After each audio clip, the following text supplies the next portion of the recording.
here on Menominee Valley. Yeah, it's important to emphasize that the work that the university is doing is being done in partnership with corporations. For example, one of the lead corporations on this is Applied Ecological Services from Wisconsin, which is actually the prime investigator on the Sustainable Development Grant, because all of this is geared towards finding businesses that fit within the vision of the Romanian people.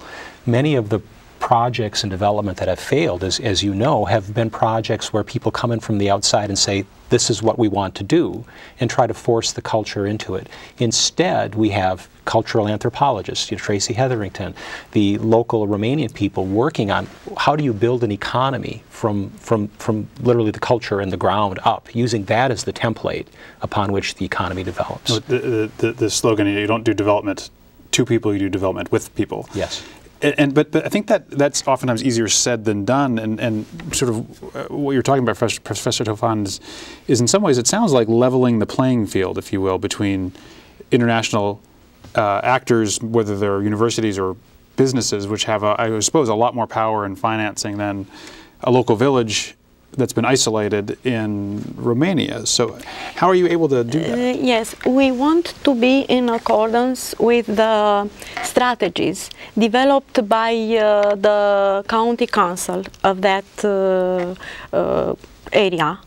So we start from their plans, discussing with each community how they want to develop, what are their ideas, and then we bring the information, the data about the population, about their jobs, their force of work, and the quality of soils, the resources of the forests, the quality of the water, all the data that could be used to us to develop a plan, to create a project in and then we take the expertise of the university to say, how can we take the ideas that the Romanian people have and put them in a staging plan so that it makes sense. You know, you have certain antecedent conditions that are required before you can have ecotourism. You must be able to train a workforce to take care of hotels,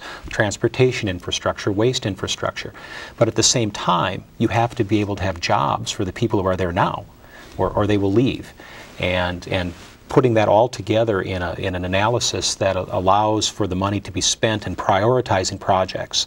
The real goal of our project is not so much to say what they should do, but given what they should do, what's the order that it should be done, that sort of empowering the vision that they have. Exactly. For example, one of the most important things that we identified early on is to create a process that is transparent, that allows the local community to have trust that their perceptions, their ideas, their goals are represented, listened to, and incorporated into the plan.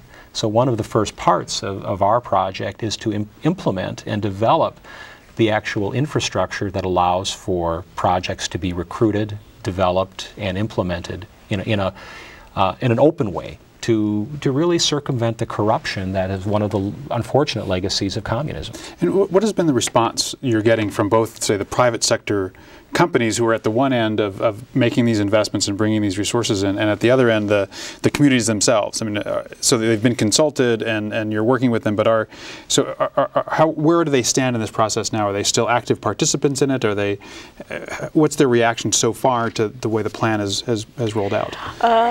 At this state, at this moment, it is difficult to explain my opinion because we are in a task. We didn't had a presentation, a general presentation to private companies or to state companies. We had meetings and we developed our first tasks in the project, contacting the first resources to obtain the most important data about all of kind of resources there, and to know their ideas, the plans, Of course, we invited also representatives of private companies there, but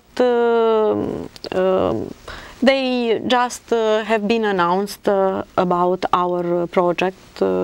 We didn't involve them yet in our project. We've got just a couple minutes left, and I'm wondering if you could project forward a little bit now and talk about sort of where you think this is going, and specifically, what help do you need? What was it the U.S. government should be doing, or others can be doing to help this process along? Well, from the university perspective, I think that the greatest change and the greatest benefit that we are bringing to Romania right now, well, two. One is that we have professors that are working with the Romanian professors to assist them in understanding how you can create a dynamic sort of knowledge-based development, that the university can be part of economic growth. The second thing is just by being there, just by having their students get involved in these projects, we're creating a culture of knowledge that can be used for this. And it really opens the doors, and it really generates trust of the people within the process. So I think that's really the core element that we're providing at this particular moment. Yes, this was the first reason I want to develop this project, because it was a very good opportunity for my students to create a project, to be from the beginning, and to assist American professors and engineers to work in Romania. So it is very new for me.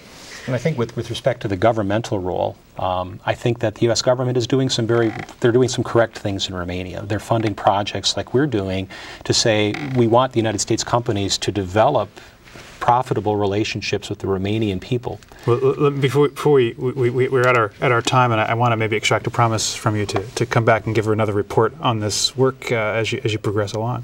Thank you very much, Professor Ellinger, Professor Tofan. Okay. And to our viewers, thank you very much. We'll see you next week on International Focus.